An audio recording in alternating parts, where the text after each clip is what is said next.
Assalamualaikum warahmatullahi wabarakatuh. Alhamdulillahi rabbil alamin. Wassalatu wassalamu ala ashrafil mursalin Nabiyyina wa maulana Muhammadin wa ala alihi wa sahbihi ajma'in. Wa ashhadu an la ilaha illallah wahdahu la syarikalah. Wa ashhadu anna Muhammadan abduhu wa rasuluh sallallahu alaihi wa ala alihi wa sahbihi wa man tabi'al huda ila yaumiddin. Jamaah yang nonton online untuk kajian Kamis subuh itu bingung. Kenapa Ustadz kalau ngisi kok nyerong kanan gini? Karena mereka nggak tahu yang di sini ada apa, Pak. Sebab di depan saya nggak ada orang. Orangnya di sebelah kanan semuanya. Makanya sebaiknya gini aja nanti. Jadi khusus untuk Kamis subuh itu miring kanan gini. Karena jamaahnya semuanya di sebelah kanan, yang kiri cuman sedikit ya. Baik. Mungkin bisa merapat maju sebab yang di luar agak kedinginan, Pak. Nah. Boleh enggak duduk di depan sini, Pak? Nanti nutupi kamera ya. Baik, silakan boleh merapat maju. Karena kalau terlalu ke kanan nanti nengok saya jadi terlalu ke kanan. Baik, kita lanjutkan kajian Riyadhus Shalihin. Insyaallah kita mau baca hadis nomor 210. Wa an Abi Hurairah radhiyallahu anhu عن النبي صلى الله عليه وسلم قال من كانت عنده مظلمة لأخيه من عرضه أو من شيء فليتحلله منه اليوم. Barang siapa yang mendolimi saudaranya, min irdihi, baik berkaitan dengan kehormatannya, au min syai'in, atau kedoliman apapun, terkait hartanya, terkait fisiknya, terkait gangguannya, falyatahallalhu minhul yaum, maka hendaknya dia minta untuk dihalalkan minhu, darinya, dari orang yang didolimi, al yauma, sekarang, yaitu sebelum orangnya mati, sebelum pelaku kedzaliman ini mati atau sebelum yang dizalimi mati. Qabla alla yakuna dinarun wala dirhamun, sebelum dinar dan dirham itu tidak berlaku. Kapan dinar dan dirham tidak berlaku? Di hari kiamat. In kana lahu amalun saleh, kalau dia punya amal saleh, ukhidha minhu biqadri madlamatihi, maka amal itu akan diambil sesuai dengan kadar kedzalimannya. Sehingga makin banyak kedzaliman, makin banyak amal yang hilang. Wa illam yakun lahu hasanatun, kalau dia tidak punya amal saleh, ukhidha min sayyiati sahibihi fahumila alaihi, maka akan diambil dosa orang yang dizalimi, kemudian dilemparkan kepada orang yang menzalimi. Rawahul Bukhari, hadis riwayat Bukhari. Kita tahu bahasanya dalam kaidah agama kita bahwa seseorang tidak nanggung dosa orang lain. Wala taziru waziratun wizra ukhra, wala taziru waziratun wizra ukhra, seseorang tidak menanggung dosa orang lain. Ini kaidah baku yang tertera dalam Al-Quran, juga tertera dalam Taurat. Ustaz taunya dari mana kok tertera dalam Taurat? Sebab Al-Quran bercerita tentang bagian dari isi Taurat. Allah Subhanahu wa ta'ala berfirman dalam Al-Quran, am lam yunabba bima fi suhufi Musa wa Ibrahim alladhi waffa alla taziru waziratun wizra ukhra. apakah mereka belum mendapatkan penjelasan tentang bima fi suhufi Musa, isi dari suhuf Musa, wa Ibrahim alladzi waffa, dan Ibrahim yang telah memenuhi janjinya. Apa isinya?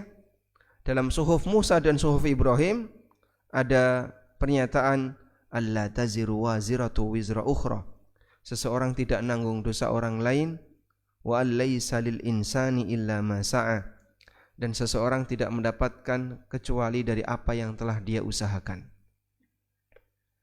Makanya enggak ada istilah suami nanggung dosa istri, orang tua nanggung dosa anak.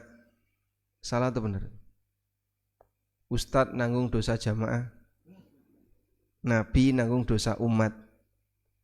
Semua ini salah, karena tidak ada yang nanggung dosa orang lain. Nah, tapi kalau misalnya suaminya membiarkan istrinya maksiat, itu kaitannya dengan dia tidak melaksanakan kewajiban. Karena Allah Ta'ala perintahkan qu anfusakum wa ahlikum nar, bukan karena dia nanggung dosa orang lain.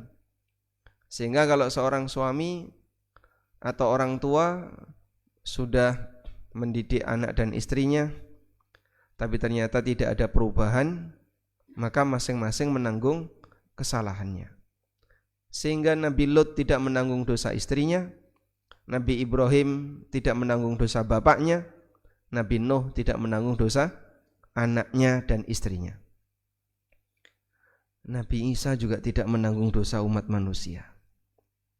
Karena ini sudah ada dalam Taurat, alla taziru waziratun wizra ukhra.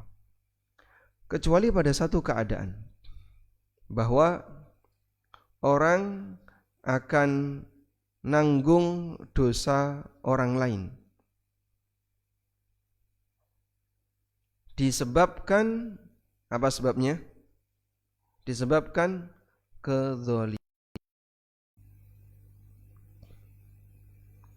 Sehingga karena ada aktivitas gesekan yang terjadi di antara umat manusia, maka yang pernah mendolimi orang lain sementara dia tidak punya pahala yang bisa diambil, maka tanggung jawab dia adalah menanggung dosa orang yang didolimi. Sehingga bisa dibayangkan ya, orang yang banyak kedzalimannya, kira-kira gimana nasibnya kelak di yaumil qiyamah.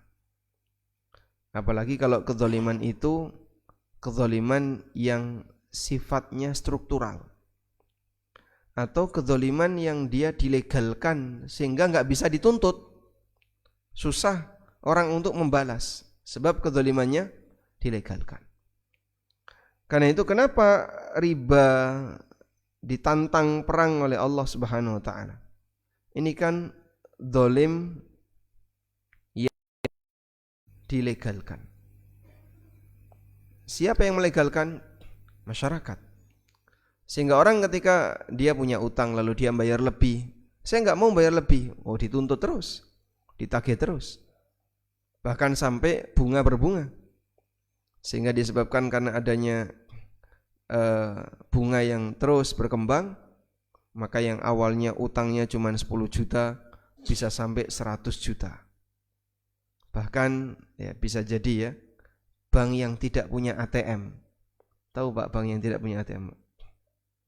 Bank pelecit. Nah, itu bisa lebih gede bunganya daripada bank yang punya ATM. Bank titil, bank pelecit, bank tongol, dan aneka nama yang menyebar di masyarakat dengan istilah yang berbeda-beda. Ini zalimnya karena dilegalkan, dia punya izin bisa jadi.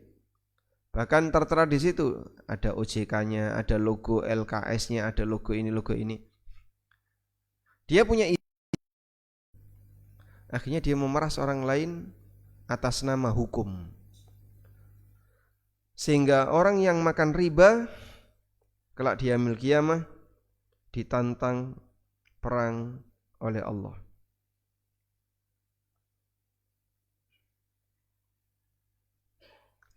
Kenapa sampai ditantang perang? Karena dosa orang seperti ini, zalimnya zalim struktural, zalimnya zalim yang dilakukan dengan cara legal. Baik.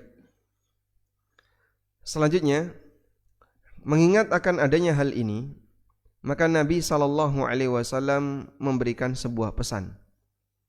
Man kanat indahu madlamatun li akhihi, siapa yang punya kezaliman kepada orang lain, falyatahallalhu minhul yaum, hendaknya segera dihalalkan, segera minta dihalalkan, baik berkaitan dengan kehormatannya maupun berkaitan dengan yang lainnya. Minta dihalalkan itu gimana, Pak? Minta maaf. Sehingga kalau punya kezaliman, segera minta maaf. Mendolimi orang lain, maka yang diajarkan adalah segera minta maaf. Bagaimana bentuk segera minta maaf itu? Ya jangan ditunda. Beranikan diri Anda untuk minta maaf. Nanti ajalah kalau lebaran. Nanti aja kalau biasanya momen minta maaf di tempat kita itu kapan, Pak? Pas lebaran. Dosanya dilakukan, dolimnya dilakukan tanggal 10 Syawal. Berarti nunggu tanggal 1 Syawal tahun depan. Masya Allah. Siapa yang jamin kau bertahan hidup dalam waktu selama setahun? Sehingga umumnya masyarakat kita, mereka punya pemahaman minta maaf itu adalah hanya ketika lebaran. Yang diajarkan oleh Nabi SAW, kalau kamu punya kesalahan kepada orang lain, segera minta maaf. Gak harus nunggu lebaran. Kalau dosanya dilakukan tanggal 29 Ramadan, itu mungkin sudah dekat. Tapi kalau dolimnya dilakukan tanggal 3 Syawal, ya nunggu setahun. Baik. Termasuk juga diantaranya adalah momen minta maaf itu menjelang Ramadan. SMS bermaaf-maafan, iya Pak. Itu kan menjelang Ramadan. Dan saya menjumpai ini di Jogja. Waktu di Lamongan gak pernah ada kayak gitu. Sehingga kalau di tempat kami di Lamongan, ya mungkin juga di daerah yang lain, ngertinya minta maaf itu aja pas lebaran. Akhirnya saya dapat sebuah hadis yang banyak tersebar di masyarakat. Hadis itu menyebutkan bahwa Jibril pernah berdoa di dekat Nabi SAW, lalu mengatakan, wahai Muhammad, tidak ada gunanya puasa seorang hamba yang dia belum minta maaf kepada anggota keluarganya, belum minta maaf ke tetangganya, belum minta maaf. Dalam hadis itu dirinci satu-satu ada. Istri belum minta maaf ke suami, anak belum minta maaf ke orang tua, seseorang belum minta maaf kepada tetangganya, belum minta maaf. Dan hadis itu enggak ada bahasa Arabnya, Pak. Coba kebayang enggak hadis yang enggak ada bahasa Arabnya itu kira-kira dicari di mana, Pak? Ada hadis riwayat Ahmad, tapi redaksinya enggak kayak gitu. Jibril berdoa, lalu diaminkan oleh Rasulullah SAW. Dalam doanya itu salah satunya ada 3 doa ya. Jibril mengucapkan, raghma anfu man dakhala alaihi Ramadan thumma yansalihu min walam yughfar lahu. Celakalah orang yang ketemu bulan Ramadan. Coba kita lihat teks hadisnya.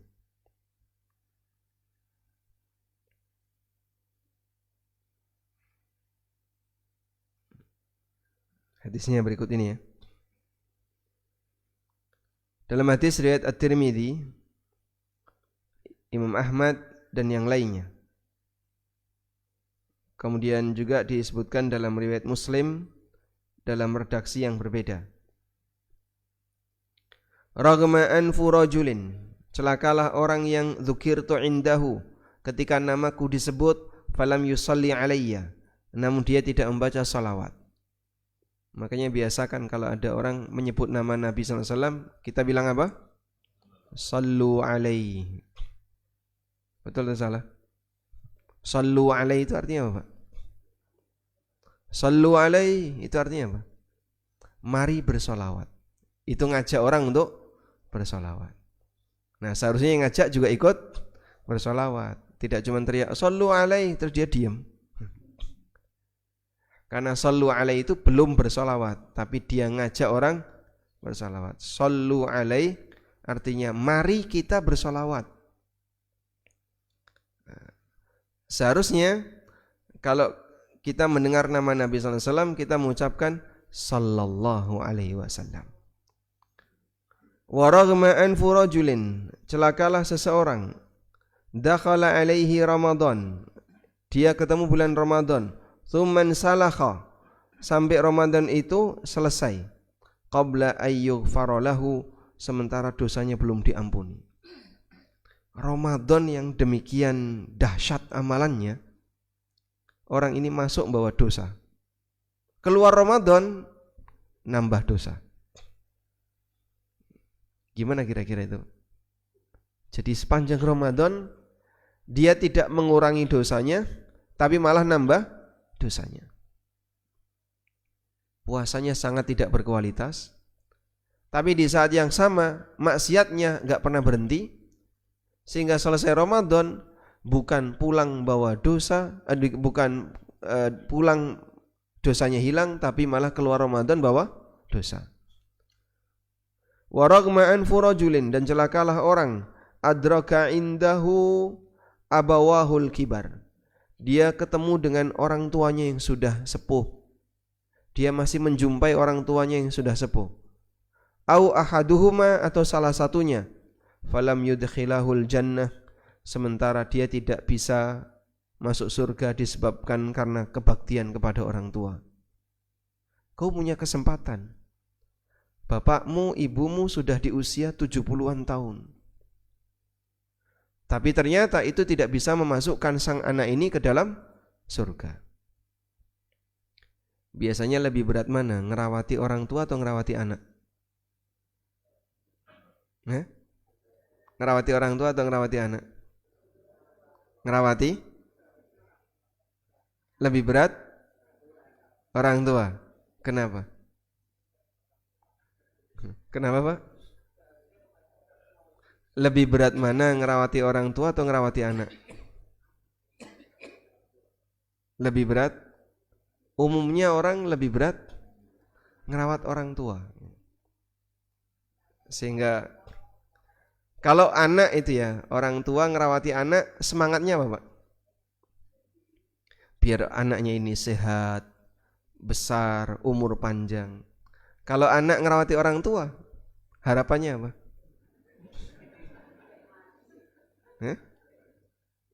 Apalagi kalau orang tuanya sudah bolak-balik masuk rumah sakit, anak harus banyak ngelayani. Harapannya apa?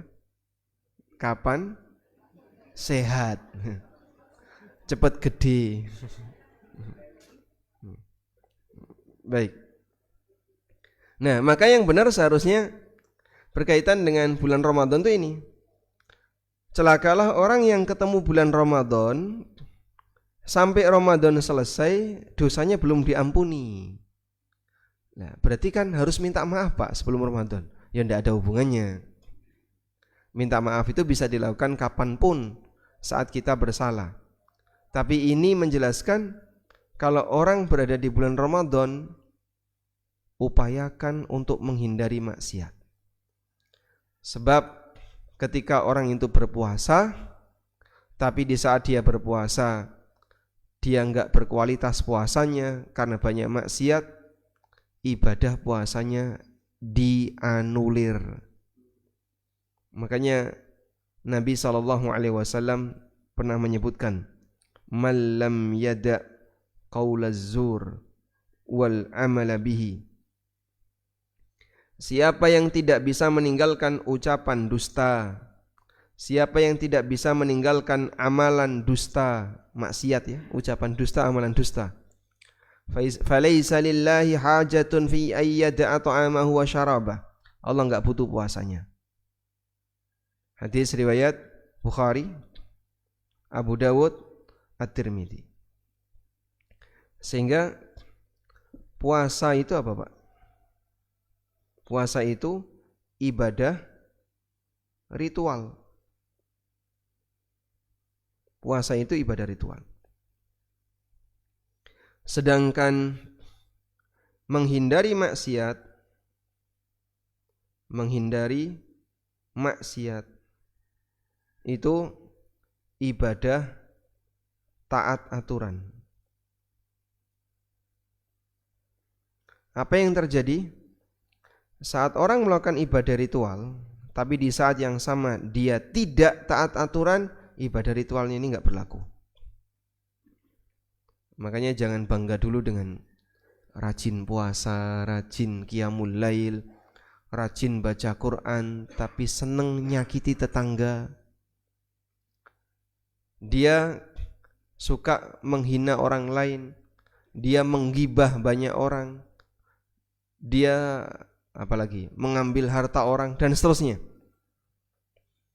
Dalam posisi ketika dia rajin ibadah ritual, tapi di saat yang sama dia tidak bisa menghindari maksiat dan banyak melanggar aturan agama, ibadah ritualnya tidak diakui.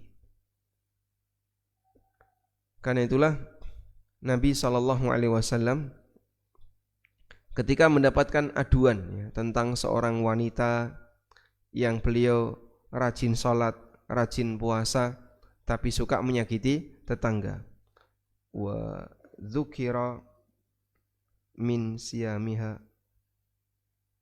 wa qiyamiha.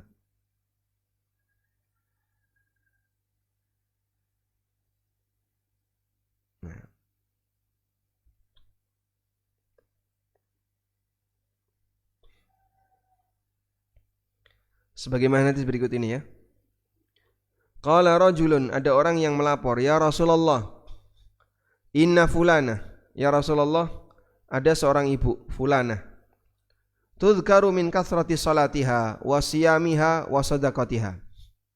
Diceritakan dia itu rajin salat, rajin puasa, rajin sedekah. Ghaira annaha tu'dhi jiranaha bilisaniha. Tapi wanita ini suka menyakiti tetangganya dengan lisannya.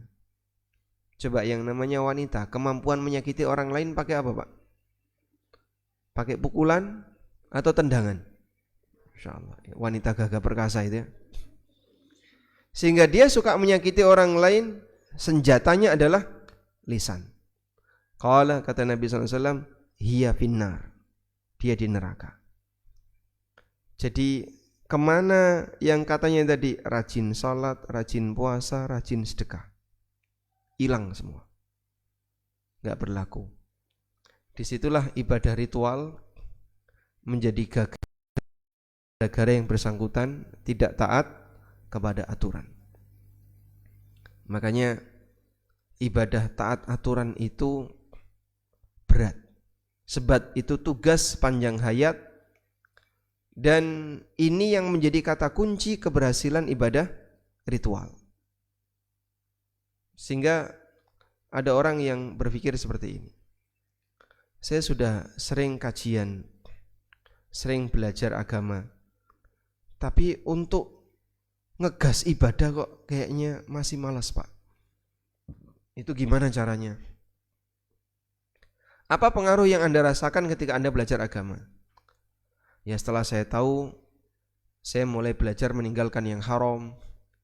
Saya mulai belajar bagaimana beradab yang baik.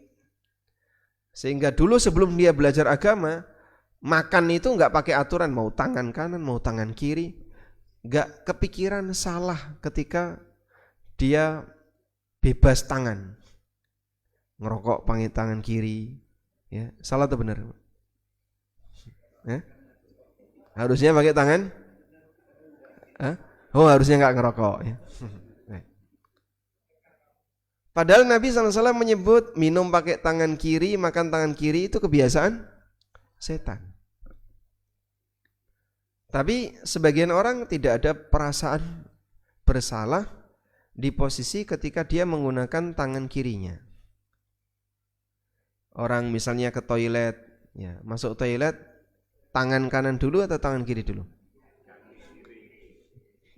Kaki kiri dulu, baik. Ada enggak orang yang enggak peduli masuknya mau kanan mau kiri, yang penting masuk? Ada. Nah, saat dia sudah belajar, terus seperti ini kepikiran, oh, kalau masuk toilet kan kiri dulu. Kalau makan pakai tangan kanan. Kalau pakai baju kanan dulu. Itulah orang yang menyesuaikan aturan. Dan itu ibadah. Perubahan itu terjadi saat seorang hamba belajar agama. Makanya banyak sekali testimoni yang pernah saya dengar ya dari anggota keluarga. Alhamdulillah bapak saya itu, suami saya, sebelum dia belajar agama galaknya Masya Allah Pak. Sekarang sudah mulai sayang sama istrinya, sayang sama anaknya. Sudah bisa menampakkan lemah lembutnya. Dulunya Masya Allah. Itu karena pengaruh kajian. Istri saya juga sama Pak. Dulu sebelum ngaji cerewetnya luar. Begitu sudah ngaji sama Pak.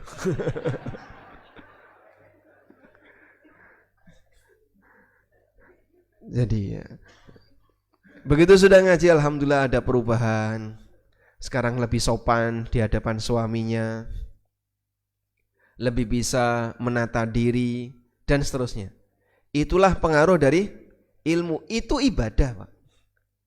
Yang orang merasa ini kayak gini, bukan itu biasa saja. Perubahan Anda menyesuaikan diri dengan aturan itulah sejatinya ibadah. Saya pernah dapat kabar ya. Jadi dia cerita tentang temannya. Si A ini dulunya itu sombongnya Masya Allah. Jadi kalau ketemu orang, cerita tentang hartanya, cerita tentang prestasi anaknya, cerita tentang pengalaman dia ketika jalan-jalan di luar negeri dan seterusnya. Itu hampir setiap ketemu orang kayak gitu. Suka merendahkan orang lain. Begitu dia sudah mulai belajar agama, hilang semua itu. Itulah perubahan taat kepada aturan. Maka kalau Bapak Ibu ngaji sudah ada perubahan di sini, itulah tambahan iman. Allah Subhanahu wa taala mengatakan, "Huwallazi anzalas sakinata fi qulubil mu'minin liyazdadu imanan ma'a imanihim." Dialah yang menurunkan ketenangan di hati orang yang beriman karena pengaruh dari wahyu agar iman mereka semakin bertambah di samping iman yang sebelumnya telah mereka miliki. Selanjutnya, Nabi SAW juga mengingatkan bahwa orang kalau tidak minta maaf sekarang akan datang satu hari di mana dinar dan dirham tidak berlaku, sehingga orang tidak bisa menebus kesalahan pakai uang, tapi dia akan menebus kesalahan pakai amal. Baik, pertanyaan. Kalau Anda membeli sesuatu tapi lupa bayar, namun tidak ditagih, sebaiknya diam saja atau membayar? Nah, alhamdulillah. Masya. Aku ora ditagih iki. Lah piye meneng ae. Kadang ada sebagian orang yang merasa bangga, seneng, alhamdulillah gak ditagih, alhamdulillah gak diminta. Padahal dia punya kewajiban untuk membayar. Maka kalaupun misalnya dia tidak membayar karena penjualnya gak tahu atau terjadi apapun, Anda punya kewajiban untuk menyerahkan. Kalau tidak diserahkan di dunia, akan diserahkan di akhirat. Contoh yang lain, kita menjual sesuatu, ternyata barangnya ini gak beres, dan kita tahu kayaknya kok gak beres, tapi gak komplain, orangnya diam saja. Seneng atau minta maaf? Seneng ya? Seneng. Yang gak selesai di dunia nanti akan lanjut di akhirat. Sehingga Bapak beli gorengan, lapornya 10, tapi karena saat ngitung itu keliru, yang dikasihkan 9 kurang 1. Hanya ada 2 kemungkinan, selesaikan di dunia lebih murah, cuma 1 gorengan. Kalau enggak nanti akan lanjut di akhirat. Ya, barangkali dia ada di antara kita yang pernah punya pengalaman darmaji. Dahar 5 lapor siji di kantin ya. Atau yang dulu pernah naik bis kota, ya, jalur ini naik nggak bayar, begitu mau turun minta kembalian. Wes munggah rambayar, ketika turun nah, kembalian. Itu kan kasus kita dulu Pak ya. Di masa mungkin kita masih nakal, dugal, beling gitu. Waktu SMA naik angkot nggak bayar. Kira-kira gimana? Ya. Istighfar, astagfirullah. Selesai? Nggak selesai. Kau akan dituntut kelak di yaumil qiyamah. Lalu kau harus selesaikan. Dan tidak mungkin dibayar pakai uang, bayarnya pakai amal. Maka ketika di dunia ada utang yang terlupakan, tapi tidak ditagih, jangan diam saja. Ketika kita tahu saya itu punya utang, tapi nggak ditagih, kita wong wis lali, alhamdulillah. Ya, jangan merasa aman. Nanti dia akan nuntut di yaumil qiyamah. Baik. Selanjutnya kami ajak Bapak Ibu untuk melihat ini. Ini berkaitan dengan bagaimana cara seseorang memaafkan. Dalam penjelasan yang disampaikan di sini terkait orang yang memaafkan orang lain. Kita baca di sini. Apa hukum memaafkan kesalahan orang lain? Anna tarkal afwi anil musi laisa muharraman. Tidak memaafkan orang yang berbuat salah kepada kita, itu hukumnya tidak haram. Jadi misalnya ada orang yang punya kesalahan sama kita, orang itu tidak minta maaf, orang itu tidak menampakkan rasa bersalah, lalu kita tidak memaafkan, itu hukumnya boleh. Aku enggak maafin dia. Kenapa? Dia zalim sama saya dan dia tidak pernah minta maaf, dia tidak mengakui kesalahannya. Ya saya berat untuk memaafkan. Boleh enggak kayak gini? Boleh. Apa dalilnya? Firman Allah Ta'ala di surat Asy-Syura. Wa jazaa'u sayyi'atin sayyi'atun mithluha. Balasan terhadap amal yang buruk adalah keburukan yang semisal. Faman afa wa aslaha. Tapi siapa yang memaafkan dan memperbaiki hubungan, fa ajruhu 'ala Allah, maka pahalanya Allah yang akan menjamin. Innahu la yuhibbudz zalimin. Sesungguhnya Allah tidak mencintai orang yang zalim. Wala man intasara ba'da dzulmihi. Tapi siapa yang nuntut balas setelah dia dizalimi, faulaika ma 'alaihim min sabil. Dia enggak boleh dituntut. Si A dizalimi si B. Tapi si A nuntut balas. Saya mau balas kezalimannya si B. Maka si A ini tidak disalahkan. Yang ini dikatakan oleh Allah, faulaika ma 'alaihim min sabil. Enggak ada celah untuk menyalahkan si A. Jadi si A dibenarkan oleh Al-Quran dalam masalah ini. Baik. Lalu berapa lama orang itu boleh tidak memaafkan? Nah, maka di sini perlu dibedakan. Dizolimi orang lain. Kalau tadi kasusnya mendolimi ya, segera minta maaf. Sekarang posisi kita sebagai orang yang dizolimi orang lain. Di situ ada dua keadaan. Tidak memaafkan. Yang kedua, memboikot.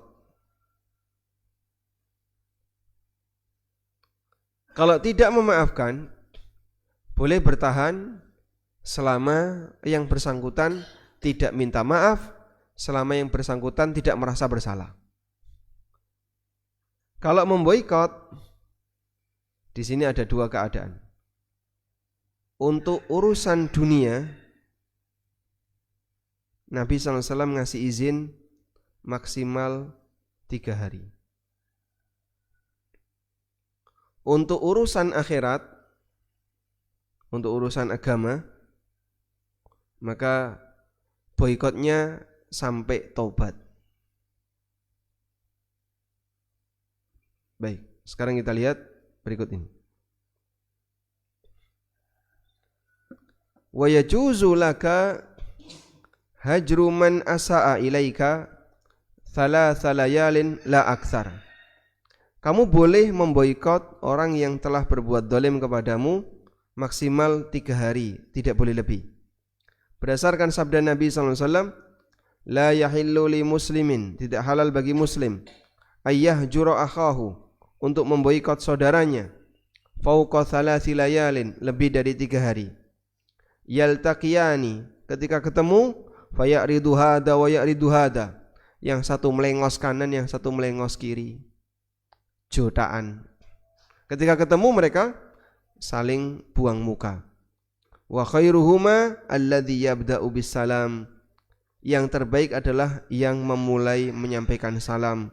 Muttafaqun alaih, hadis riwayat Bukhari Muslim. Kalau dalam urusan dunia, kezaliman yang terjadi karena urusan dunia, Islam menghargai perasaan orang. Bagaimana bentuk Islam menghargai perasaan orang? Kau boleh emosi, kau boleh marah sama orang lain, kau boleh boikot dia, tapi maksimal 3 hari. Misalnya ya, suami istri neng-nengan, suami istri jotaan, sehingga rumah yang luas terasa sempit. Kenapa? Karena suami istrinya berantem, jotaan. AC yang dingin terasa panas karena mereka musuhan. Makanya musuhan dengan tetangga dibandingkan musuhan dengan suami, lebih sakit mana? Lebih sakit? Yang benar. Lebih sakit musuhan sama suami ya, daripada musuhan sama suami tetangga. Nah, Nabi SAW ngasih arahan maksimal berapa? 3 hari. Makanya kalau suami istri berantem atau berantem dengan tetangga, berantem dengan teman, sesama jamaah dan seterusnya, tidak boleh lebih dari 3 hari. Selanjutnya, sehingga di sini kalau untuk memboikot dengan tidak memaafkan ini berbeda. Tidak memaafkan boleh lebih dari 3 hari. Boleh lebih dari 3 hari. Tentu saja ada sebab ya. Kayak tadi orangnya enggak ngaku salah, orangnya tetap lanjut mendolimi, orangnya tidak pernah minta maaf, boleh lebih dari 3 hari. Selanjutnya, memaafkan dianjurkan dalam Islam, sangat dianjurkan. Nah, Nabi SAW pernah mengatakan, walakin nunabbihuka ila anna al-afwa 'anil musi' sabilun linaini afillah. Kami sampaikan kepada Anda, memaafkan kesalahan orang lain akan dibalas oleh Allah, di mana Allah akan memaafkan dosamu. Wa maghfiratahu, dan kau akan bisa mendapatkan ampunan darinya. Wa yaksibu sahibahu izzah, dan akan menjadikan orang yang memaafkan tadi semakin mulia. Wa karamah, dan semakin mulia. Allah Ta'ala mengatakan, wal ya'fu wal yasfahu, maafkan dan berikan toleransi untuk kesalahannya. Ala tuhibbuna ayyaghfirallahu lakum, tidakkah kau ingin agar Allah mengampuni dosa kalian? Maafkan kesalahan dia, bukankah kau juga ingin dimaafkan kesalahanmu oleh Allah? Maka siapa memaafkan orang lain, Allah akan memaafkan dirinya. Itulah balasan indah yang diberikan oleh Allah Ta'ala. Di samping itu, orang yang memaafkan, maka dia akan semakin mulia. Dari Abu Hurairah radhiyallahu anhu, Rasulullah sallallahu alaihi wasallam pernah bersabda, "Wa ma zadallahu 'abdan bi'afwin illa 'izza." Seorang hamba yang memaafkan orang lain, maka akan semakin bertambah kemuliaannya. Sehingga memaafkan itu tidak merendahkan, tapi semakin memuliakan. Makanya pemaaf itu bukan orang rendahan, tapi pemaaf itu orang yang dia sedang memuliakan dirinya. Baik. Nah, di sini ada tingkatan memaafkan. Yang pertama, memaafkan namun dengan atau memaafkan setelah mengungkit kesalahan.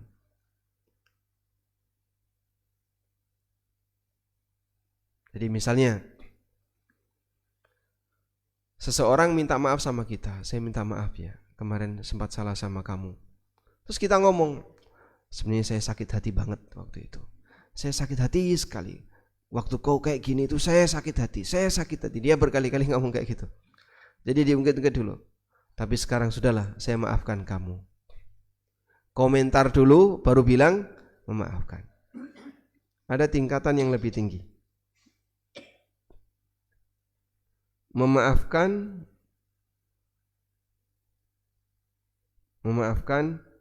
dengan cara melupakan. Ya sudahlah, lupakan saja. Sudah enggak usah diungkit-ungkit lagi. Anggap saja kita enggak pernah terjadi kesalahan apapun di antara kita. Ada cara yang lebih tinggi lagi. Memaafkan dengan menuduh setan. Ini gara-gara setan. Sudah, saya maafkan kamu, mungkin kesalahan itu gara-gara setan. Sehingga kita melemparkan kesalahannya kepada setan. Sebab yang namanya dosa manusia itu berangkat dari godaan setan. Maka kita lemparkan kesalahan itu ke setan dengan melemparkan kesalahan ke setan. Udah. Ini yang salah setan.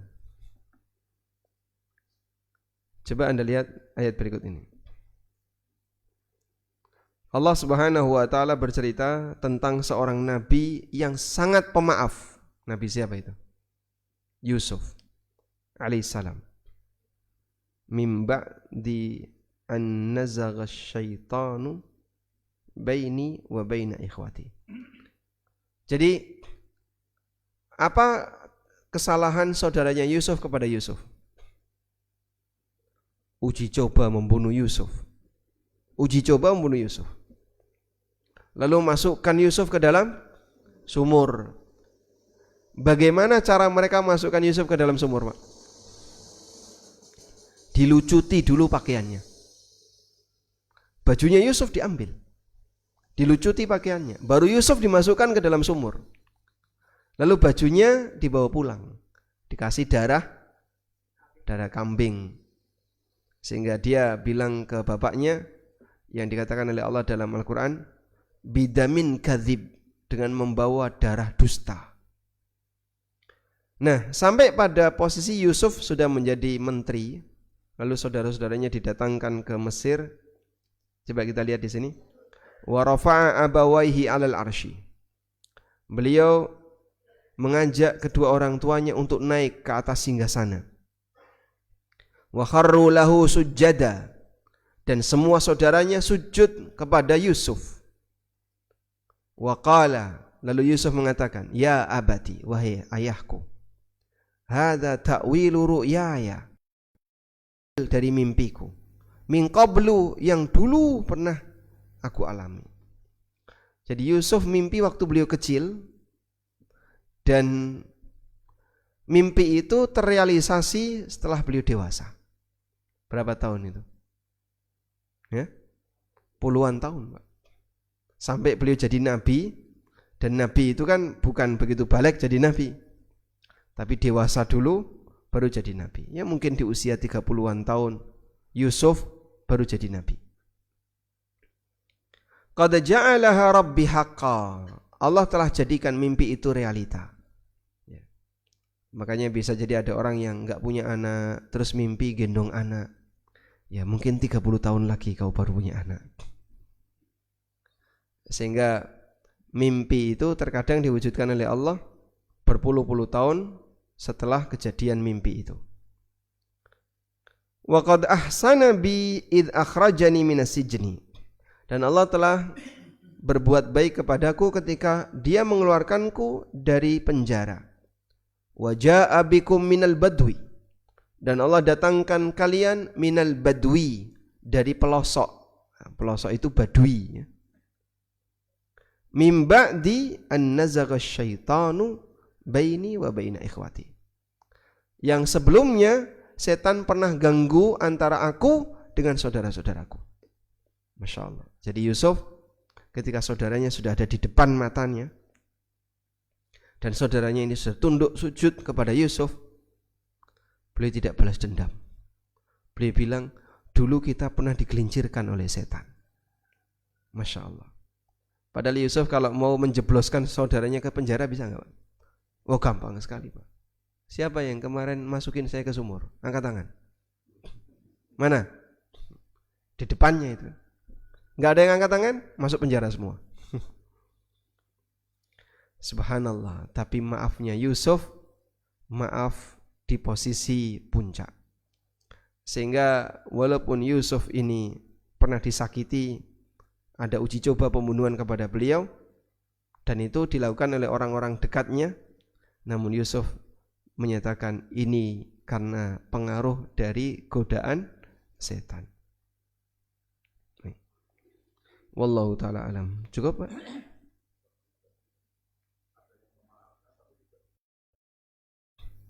Ada yang memaafkan tapi tidak bisa melupakan.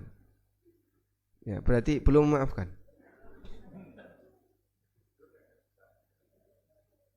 Ya, saya maafkan kamu, tapi saya tidak bisa melupakan kesalahanmu. Mungkin nggak terjadi? Mungkin. Nah, memaafkan itu dalam arti dia tidak akan tuntut dunia akhirat. Saya tidak akan tuntut kamu di dunia maupun di akhirat.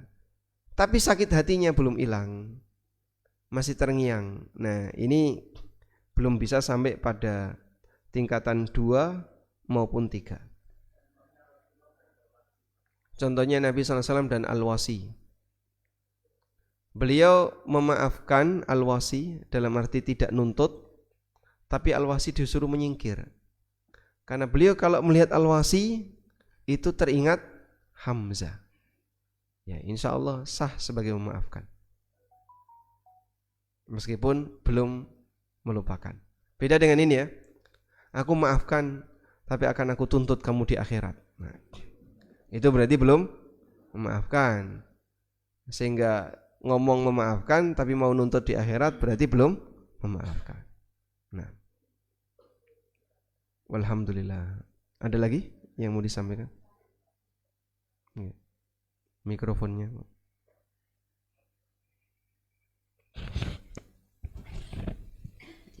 Ustadz, saya tertarik dengan yang hadis wanita tadi ya, taat sholat tapi suka ngomong pedas gitu ya, kalau nggak salah ya. Sholat tapi pedas? Iya, apa, rajin ibadah, rajin, cuma kalau ngomong pedas atau gimana tadi? Iya. Rajin sholat, rajin puasa tapi lisannya pedas. Iya. Level berapa pedasnya?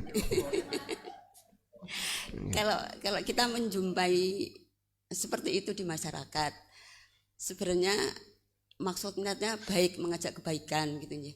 Terus ibu-ibu di sekitar ya, kita ke wanita tadi ya contohnya ya, di sekitar itu terpecah menjadi 2. Ada yang memaklumi memang sifatnya itu seperti itu, tapi ada yang sakit hati gitu ya. Oh, ngendikannya pedes gitu tadi ya.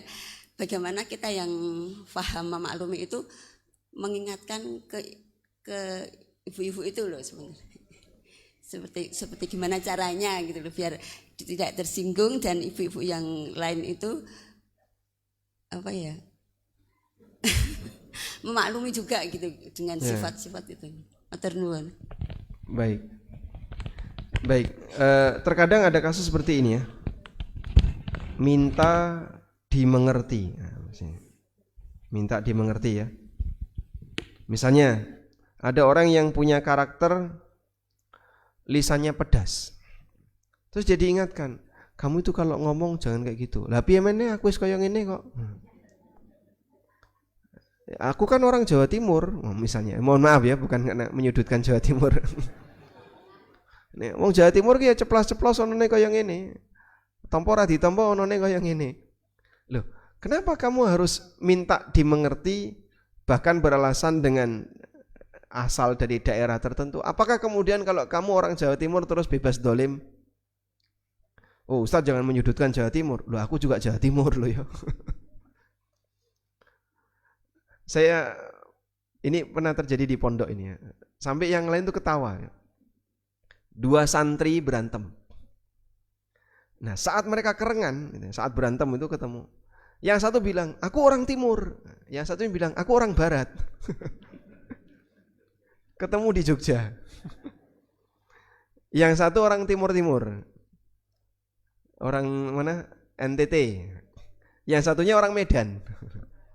Waktu berantem itu, yang satu bilang, aku orang timur. Yang satu balas, aku orang barat. Lah karepmu piye ini? Ketemu di Jogja, makanya salaman harusnya, jangan malah padu. Nah itu kan contoh orang yang minta dimengerti. Saya itu kasar, saya itu keras, kamu harus mengerti saya. Ya enggak bisa kayak gitu. Kalau akhlaknya jelek seharusnya dia memperbaiki. Bukan malah minta orang lain untuk mentoleransi akhlaknya yang jelek. Malah bawa-bawa asal, saya dari daerah mana. Ya. Nanti semua daerah juga bisa beralasan dengan kejelekannya. Enggak benar itu, ngerusak nanti malah, mempermalukan daerah kamu. Maka jelas orang seperti ini dia pertama sudah salah, yang kedua minta orang lain untuk mengerti dan mentoleransi kesalahan dia. Jadi kalau aku salah, tolong dibiarkan, tidak bisa. Salah tetap salah. Nah sekarang yang kasus tadi ya, ini si A tadi ya, si pedas tadi ya, misalnya level 5 ini Pak. Nah, dan ya terlepas dari dia rajin ibadah, rajin ke masjid dan seterusnya, dia mungkin kan menyerang kemana-mana ya. Di sini ada si B adem B ini, di sini ada si C nggak kuat, yang si C ini sakit hati. Nah, yang bingungan ini ya, yang adem. Saya sudah bisa memahami si A ini ya, memang seperti itu. Tapi ucapannya jangan kau bawa ke hati. Seharusnya orang yang adem ini menyalahkan yang mana? Level 5 atau sisi? Enggak nyalahkan salah satu. Sehingga antara C dengan ini A ya misalnya. A sama C ini jodohan. Gara-gara C sakit hati. Disebabkan karena lisannya A yang pedes tadi. Nah, kira-kira yang adem ini seharusnya membela yang mana? Enggak bela siapa-siapa? Hah? Suruh ikut ngaji. Orangnya udah ngaji ya Pak? ABC ini udah ngaji misalnya. Baik. Ini manusia yang melakukan islah, memperbaiki hubungan di masyarakat. Kenapa kok saya sakit hati? Oh karena dia dilukai perasaannya oleh si A. Akhirnya dia berinisiatif belikan barang sesuatu pakai uang pribadinya. Terus diantar ke C. Ini ada titipan dari si A. Gak percaya gak? Wah, angel nih kayaknya.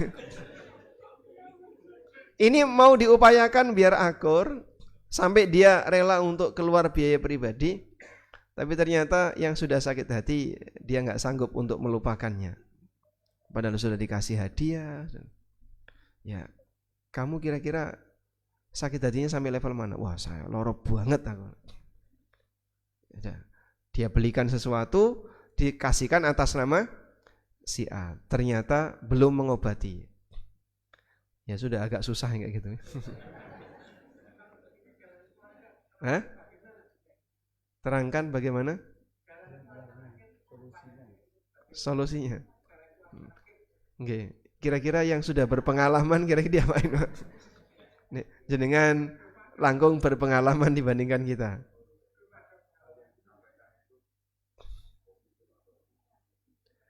Ya, dalam hadis Nabi SAW dari Wabisah, beliau pernah dinasihati Rasulullah SAW, wahai Wabisah, minta-minta itu haram hukumnya, kecuali untuk 3 orang.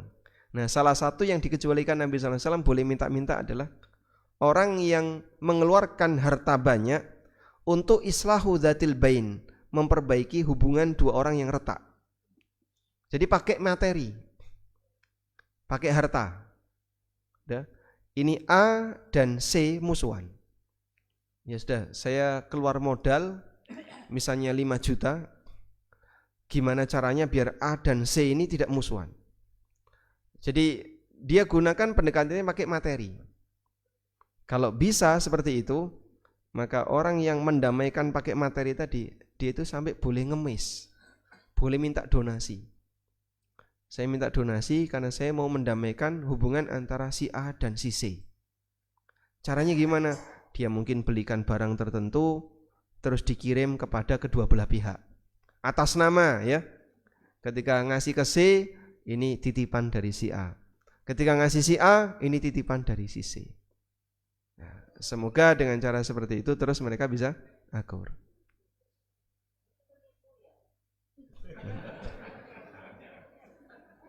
Apa nipu?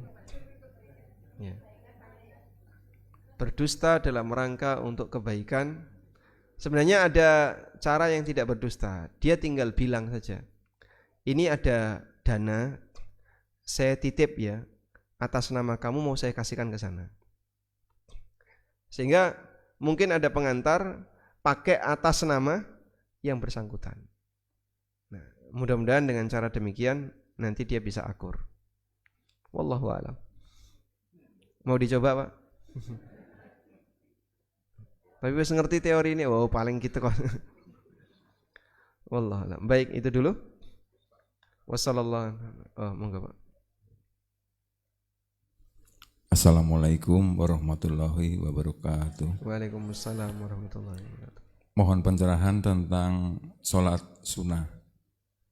Jadi yang terjadi sering di sholat Jumat itu antara sholat sunnah tahiyatul masjid, mendengarkan adzan dan mendengarkan khutbah. Biasanya terjadi pada saat orang itu terlambat datang. Pas Jumatan. Gimana? Pas Jumatan. Iya. Jadi tahiyatul masjid dilakukan setelah mendengarkan adzan selesai, khutbah dimulai dia baru sholat. Iya. Itu kedudukannya bagaimana. Kemudian yang kedua, pada sholat rawatib itu dia melakukannya di rumah, sehingga datang ke masjid itu sudah telat, masbuk. Itu bagaimana, Tat? Terima kasih. Assalamualaikum warahmatullahi wabarakatuh. Waalaikumsalam warahmatullahi wabarakatuh. Kalau waktu Jumatan orang datang ke masjid, kemudian khatib sudah naik mimbar dan adzan dikumandangkan. Nah, saat dia masuk masjid di tengah adzan, sebaiknya langsung sholat tahiyatul masjid atau nunggu adzan selesai baru sholat. Nah, yang lebih baik yang pertama, langsung sholat walaupun adzan kumandangkan. Karena perbandingannya begini, mendengarkan khutbah lebih utama daripada mendengarkan adzan. Apa dalilnya? Kalau orang mendengarkan khutbah Jumat nggak boleh bicara, harus konsentrasi, fokus. Sehingga nggak boleh dengerin khutbah Jumat sambil makan misalnya. Kalau ada jamaah Jumatan Pak, karo ngemil nggo kacang kletak-kletik. Tapi dengerin Jumatan, sah nggak Jumatannya Pak? Atau dia dengerin Jumatan sambil kelekaran misalnya. Kira-kira gimana? Ya nggak sopan. Tapi orang dengerin azan, Anda dengerin azan di rumah sambil makan, pernah nggak gitu? Oh sering sekali ya. Ya sering Pak. Nah orang buka puasa Ramadan, buka puasa ketika puasa sunnah, dia makan sambil azan, mendengarkan azan maghrib. Maka untuk mendengarkan azan, nyambi makan, nyambi ngobrol, kadang kelekaran, azan subuh saya turu, sehingga saat dia bangun itu ya kriep-kriep ngurungokna azan subuh, tidak masalah. Karena dalam posisi ini mendengarkan azan tidak harus fokus konsentrasi. Maka agar sholat sunnah tahiyatul masjid tadi tidak mengganggu mendengarkan khutbah Jumat, berarti didahulukan dengan cara sholat itu dilakukan ketika adzan. Kemudian yang kedua, sholat sunnah mana yang lebih baik? Dikerjakan di rumah, tapi nanti konsekuensinya sampai masjid dia tidak dapat shaf pertama, atau ketinggalan takbiratul ihram, atau sholat sunnah di masjid tapi dia bisa dapat shaf pertama dan tidak ketinggalan takbiratul ihram. Pertama atau kedua? Sholat sunnah itu paling baik dikerjakan di mana? Di rumah. Tapi berkonsekuensi dia ketinggalan takbiratul ihram. Dengan sholat sunnah dikerjakan di masjid, tapi dia kehilangan kesempatan sholat sunnah di rumah, walaupun nanti dapat shaf pertama. Lebih baik yang mana? Lebih baik rumahnya mepet masjid.